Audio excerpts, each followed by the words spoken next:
Hi, everybody, welcome back. I hope you guys are all armed with a hot cup of tea or something stronger and a snack because this video is not for entertainment purposes only.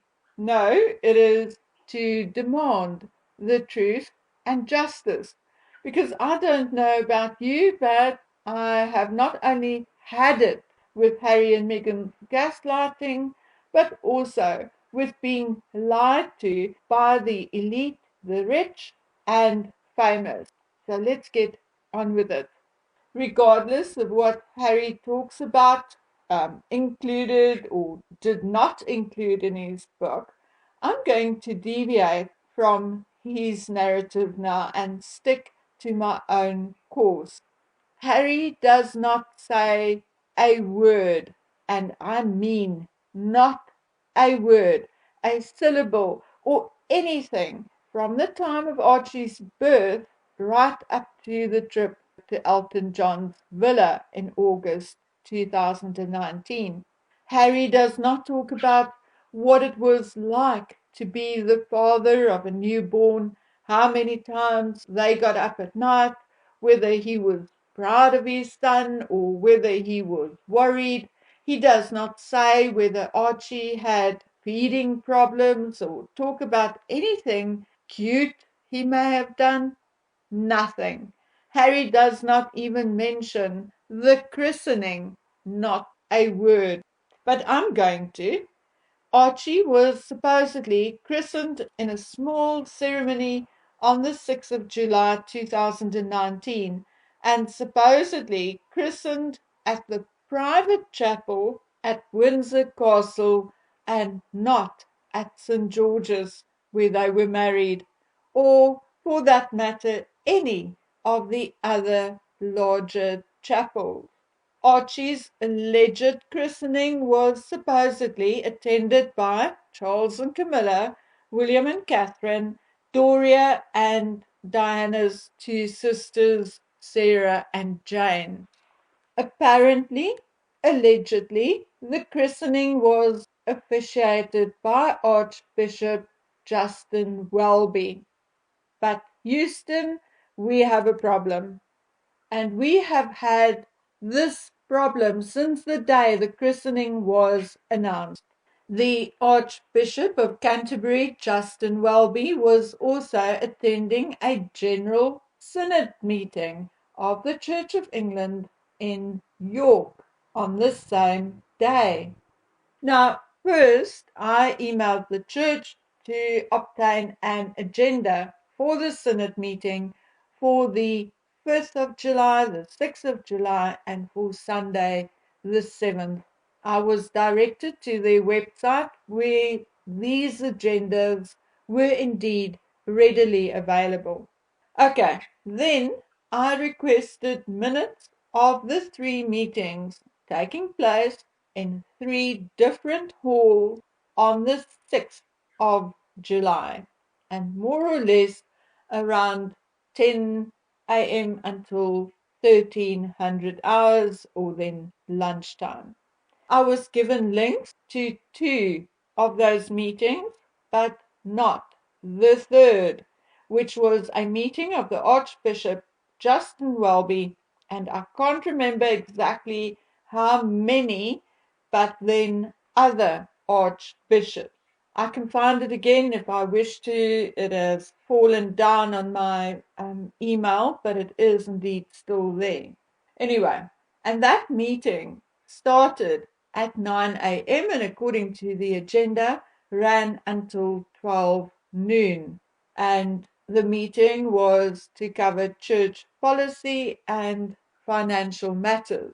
This also meant that the only people who can tell whether the Archbishop was indeed in York or not between approximately 10:30 and 11 a.m. on the 6th of May are the Archbishop and his council of other archbishops.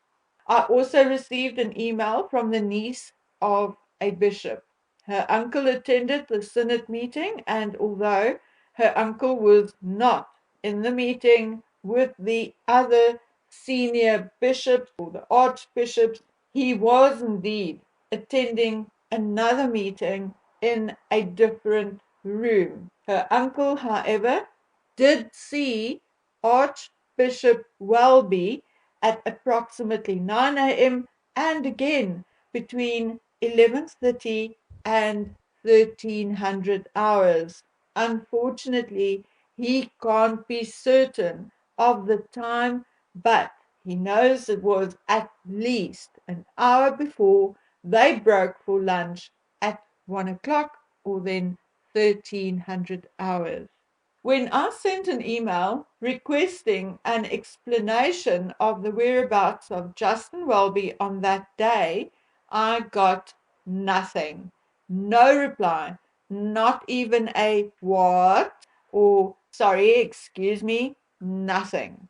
So I checked myself. It is 216 miles or 348 kilometers from York to Windsor, or then, if driven by car, about 3 hours and 20 minutes. So, although the sightings of the Archbishop in York at 9 a.m. and again at, let's say, 12 noon is indeed no proof that he was not in Windsor, it means that if he was in Windsor, he must have been taken there by plane or helicopter, obviously from York to Windsor. Otherwise, there is no way he could have been in two places at the same time. Okay, so now, if that was the case, remember Charles and Camilla arrived by helicopter, I think, from Scotland. So maybe they did stop and pick up the Archbishop. But then, why does the office of Justin Welby not just say, the Archbishop left York by plane or helicopter and returned by plane or helicopter 2 hours later or at 12 or whatever?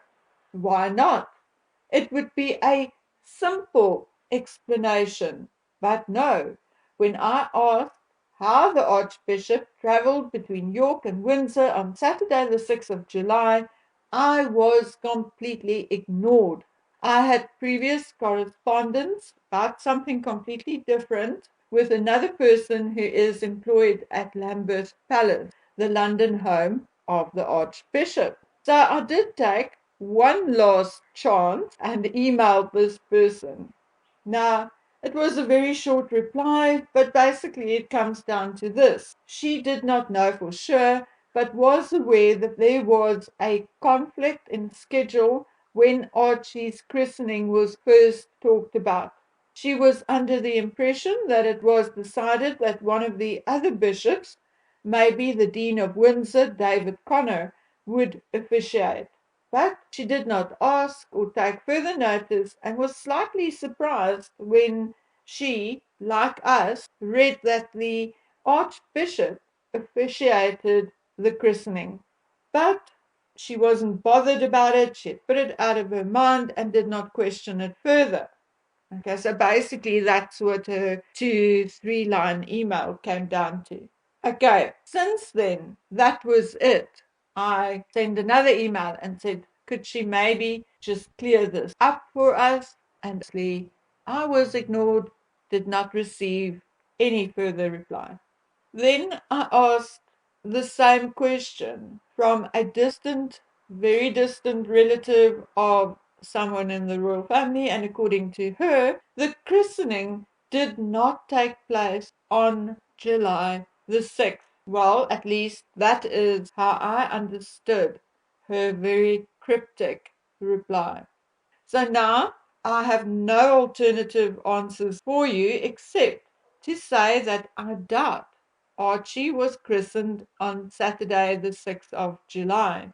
To support my theory, the metadata on the official christening photograph showed the date 8th of May 2019.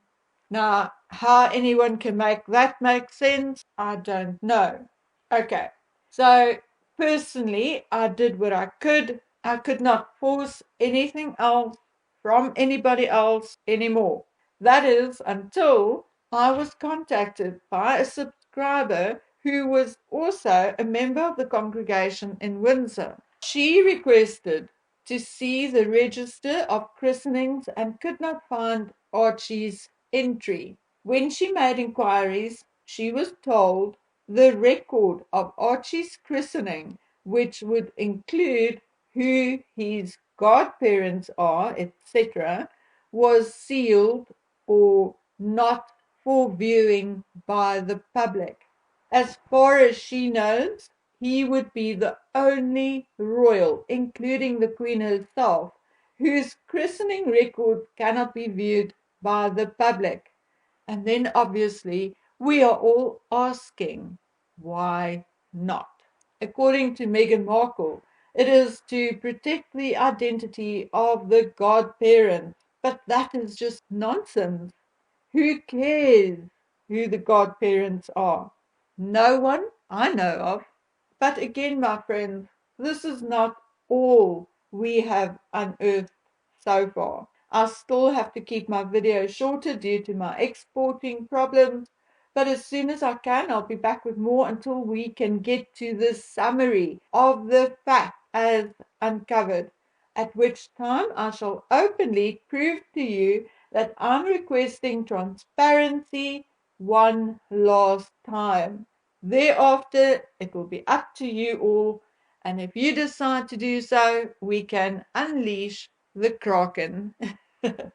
In the meantime, I'm also very invested in the Nicola Bully case on my Bookworm on the Case channel. I'm also involved in a discussion with regards to other issues regarding the royal family, politics, etc. And for now, those discussions will continue on Rumble.